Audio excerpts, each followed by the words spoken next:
السلام عليكم ورحمة الله وبركاته. طبعا اليوم معنا السنترا، نيسان سنترا 2015 1.8. طبعا بننظف البوابة اللي هي الثروتر بودي.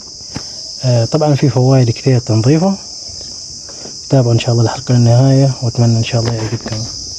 طبعا اول شيء بنفك هذا البيب، وبعدين بنفك البراغي هذا الثروتر، وبيطلع معنا الثروتر وبننظفه خارج، ما بننظفه داخل لانه يسوي مشاكل داخل. يعني الافضل طريقة انك تفكه خارج وتسوي له تنظيف.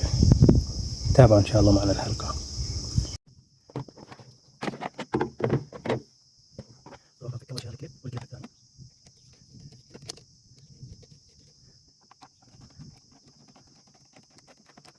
بفك بعد هذا عشان يطلع معنا البيب كامل.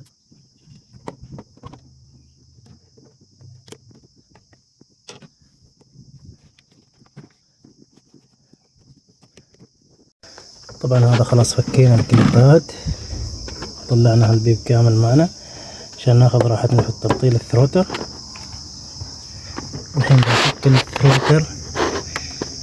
هذا الاربع براغي، هذا واحد، هذا اثنين، واثنين تحت.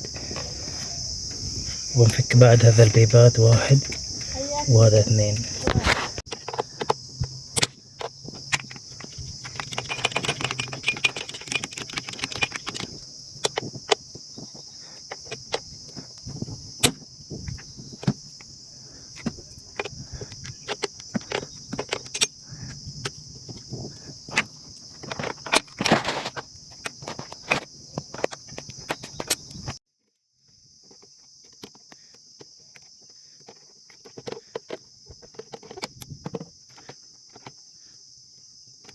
خلاص فكينا البراغي. هذه لا، في بعض البيبات هذه لا، في جزء ثاني بعد هذا، في براغي اثنين بعد.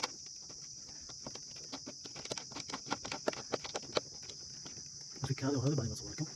طبعا خلاص الحين فكينا الاربع البراغي وفكينا بيبات الماي.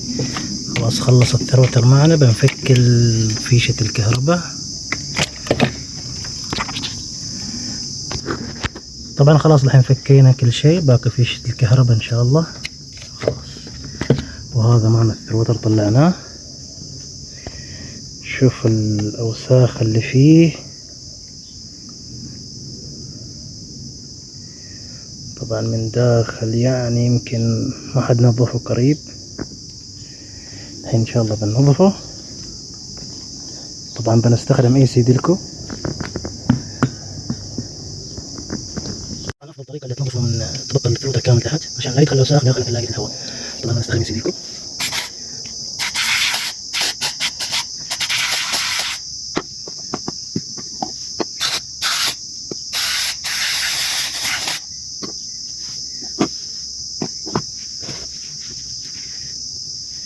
شوف الأوساخ اللي موجودة، يعني هذا بعدنا الحين بداية التنظيف.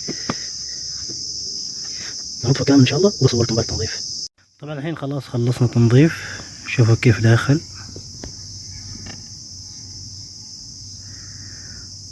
طبعا في طبقة الوكالة في أسود، لكن هو خلاص نظيف كامل. شوفوا كيف.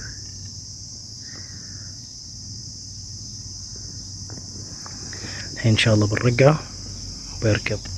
طبعا الحين خلصنا من الثروتر، ان شاء الله بنركبه. بنرجع الاربع براغي، بالبرغي الاول والثاني والثالث والرابع، وان شاء الله بنركب البيبات. ولا ننسى فيشة الكهرباء. طبعا خلاص ركبنا الثروتر، بوابة الهواء، 4 براغي، وركبنا بيبات الاثنين، وركبنا فيشة الكهرباء. خلاص الحين ما بقى غير نركب هذا، وان شاء الله الامور تكون طيبة. طبعا الحين خلاص خلصنا تركيب الثروتر وتركبنا البيب وتأكدنا ان كل شيء راكب ورجعنا كل شيء مكانه، وخلاص كذا خلصنا حلقتنا. طبعا لا تنسوا الاشتراك في القناة ولايك اذا عجبكم الحلقة. اتمنى يعجبكم ان شاء الله، وتابعونا ان شاء الله في حلقات ثانية وفيديوهات ثانية بإذن الله.